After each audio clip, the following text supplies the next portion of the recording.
এই কারবালাকে কেন্দ্র করে আমাদের সমাজে অনেক সুন্নি মুসলমান আছে যারা কালো কাপড় পরিধান করেন, 10ই মুহররম মাতম করেন, হাই হাসেন হাই হুসাইন, এবং তারা দেহ থেকে সারালো অস্ত্র দিয়ে রক্ত প্রবাহিত করেন।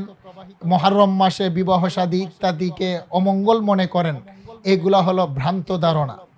একটি কথা জানা থাকা দরকার, আমরা হলাম সুন্নি মুসলিম। সামনে আগত আমাদের আশুরা মুহররম মাস চলছে। এই মাসটি অত্যন্ত গুরুত্বপূর্ণ।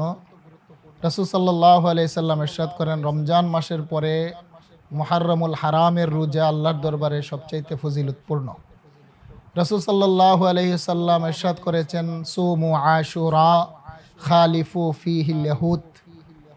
আমাদেরকে আশুরার রোজা রাখার নির্দেশ দিয়েছেন। রোজা রাখতে গিয়ে আমরা যেন ইহুদিদের সাথে মুখালাফাত খাই। ইহুদিরা শুধুমাত্র 10ই মুহররমে একটি রোজা রাখেন। রাসূল সাল্লাল্লাহু আলাইহি সাল্লাম বলেছেন, মান তাশাব্বাহা বিকাউমিন ফাহুয়া মিনহু। যেন ভিন্ন জাতির সাথে আমাদের কোনো ইবাদত, কৃষ্টি, কালচার যেন সাদৃশ্য না হয়, সেই জন্যে খালিফু ফিহিল ইয়াহুদ। ইহুদিরা যেহেতু 10 তারিখে রোজা রাখেন, আমরা শুধু 10 তারিখে রোজা রাখা এটা মাকরুহে তানজিহ।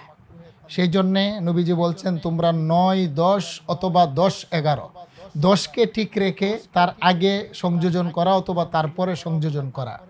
যদি কেহ আশুরার 9 তারিখ, 10 অথবা 10 তারিখ বা 11 দুটি রোজা রাখেন, রাসূল সাল্লাল্লাহু আলাইহি সাল্লাম ইরশাদ করেছেন, তার পূর্ববর্তী এবং পরবর্তী 1 বছরের গুনাহ আল্লাহ সুবহানাহু ওয়া তাআলা ক্ষমা করে দেন।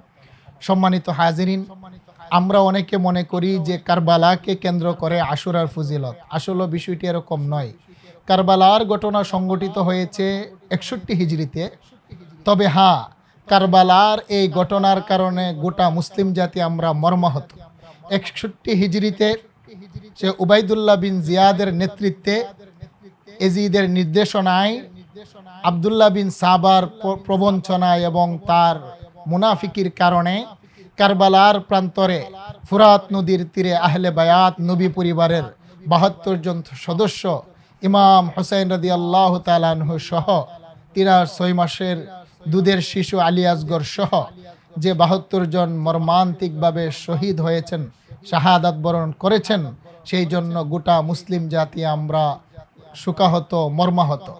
কিন্তু এই কারবালাকে কেন্দ্র করে আমাদের সমাজে অনেক সুন্নি মুসলমান আছে যারা কালো কাপড় পরিধান করেন, 10ই মুহররম মাতম করেন, হাই হাসেন হাই হুসাইন, এবং তারা দেহ থেকে সারালো অস্ত্র দিয়ে রক্ত প্রবাহিত করেন। মুহররম মাসে বিবাহ শাদী ইত্যাদিকে অমঙ্গল মনে করেন। এগুলা হলো ভ্রান্ত ধারণা। একটি কথা জানা থাকা দরকার, আমরা হলাম সুন্নি মুসলিম। আরেকটি সম্প্রদায় আছে যারা হলো শিয়া। শিয়াদের সাথে আমাদের সুন্নিদের কোনো সম্পর্ক নেই। এই কারবালাকে কেন্দ্র করে মুহররমের 10 তারিখ কালো কাপড় পরিধান করেন, এটা হলো শিয়া সম্প্রদায়। যারা শরীর থেকে রক্ত প্রবাহিত করেন, এটা শিয়াদের কর্ম। যারা সেই দিনকে সুখের মাস বা সুখের দিন মনে করেন, এটা হলো শিয়াদের কর্ম। রাফিজি এবং শিয়া তারা এই আশুরার দিনকে সুখ, মাতম, তাজিয়া মিছিল ইত্যাদি করেন। এইগুলোর সাথে আমরা আহলে সুন্নাহ ওয়াল জামাতের আমাদের কোনো সম্পৃক্ত নেই। আবার খারিজি সম্প্রদায় আছে, তারা অতিরঞ্জিত করেন। আশুরার দিনকে তারা ঈদের দিন মনে করেন, হাতে মেহেদি দেন, চোখে সুরমা ব্যবহার করেন, নতুন কাপড় পরিধান করেন, আনন্দ উল্লাস করে থাকেন। এটার সাথে আমাদের কোনো সম্পৃক্ততা নেই। আমরা হলাম আহলে সুন্নাহ ওয়াল জামাত। আমাদের দুটি কাজ আশুরার দিনকে কেন্দ্র করে। সহিহ হাদিস যারা যেটা প্রমাণিত, 1 নম্বর হচ্ছে 9, 10 অথবা 10, 11 মুহররম রোজা রাখা এবং আশুরার দিন 10 তারিখ পরিবার পরিজনদের জন্য একটু খাবার দাবারের প্রশস্ত ব্যবস্থা করা।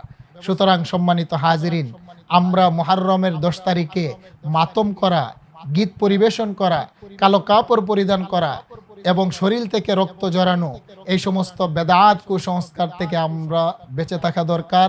আল্লাহ সুবহানাহু ওয়া তাআলা শিয়া এবং রাফিজি খারিজিদের কর্ম থেকে বেঁচে থেকে আমাদেরকে রাসূল সাল্লাল্লাহু আলাইহি ওয়াসাল্লামের সঠিক সুন্নাহ 10, 11, 11, 10 বা 9 এবং ওই দিনে খাবারের প্রশস্ততার মাধ্যমে আশুরার ফজিলত অর্জন করার আল্লাহ পাক আমাদেরকে তৌফিক দান করুন।